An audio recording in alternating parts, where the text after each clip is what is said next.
Hello again, everyone. Hope you're having a great week. I'm a little late this week. Wasn't able to do my typical Wednesday thought, so it's a weekly thought today, and you've made it past Wednesday, so congratulations.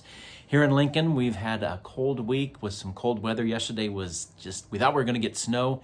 Instead, ice came down like crazy, so it was just better to stay and work at home yesterday, and I hope everyone's been safe wherever you're at. I want to share a thought with you, though, something that reached out to me, that hit me.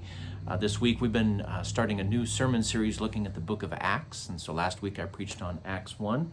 But one of the things that was still reverberating in my mind from Acts 1 is verse 8.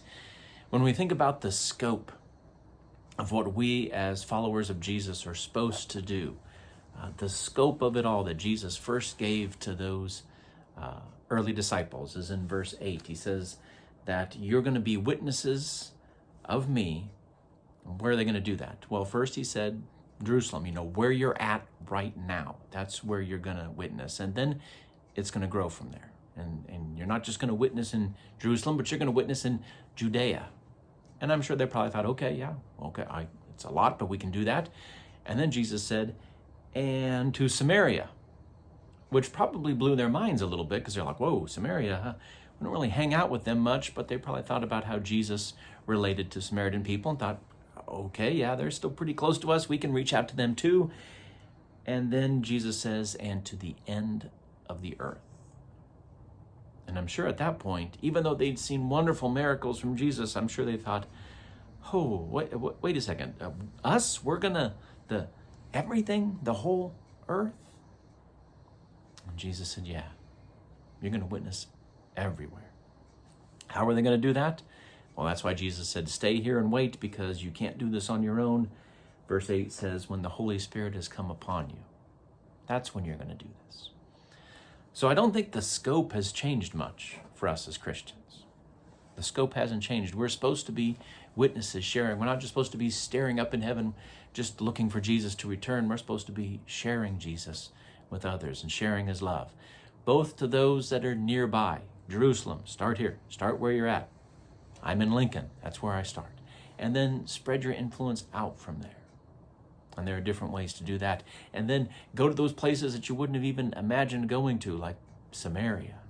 And then to the world. And that's what's amazing about this technology we have here today. There are people who can watch me talking about Jesus here on YouTube on the other side of the planet. And that's amazing what God has gifted us to be able to do. But when the task seems too big, and it does sometimes, remember, they did nothing in the book of Acts or all through the centuries without the Holy Spirit. In fact, the times that the believers of God, the Church of God, moved away from the Holy Spirit and started doing it on their own, that's when we blew it the most.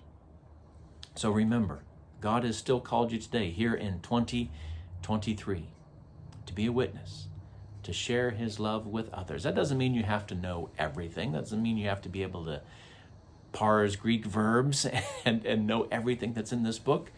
It just means you got to be able to tell others what Jesus has done for you, and then help them with their needs, and tell them the reason you're helping is because you have a God who loved you and told you to make a difference in the world. Friends, take care. Have a great rest of your week. Join us this coming Saturday. We'll have our Bible study time at 9:30 and our worship service at 11, both in person. Love for you to come and join us, or online on YouTube and Facebook. And we're going to be continuing our sermon series looking through the book of Acts. Take care, everyone, and let's take care of everyone.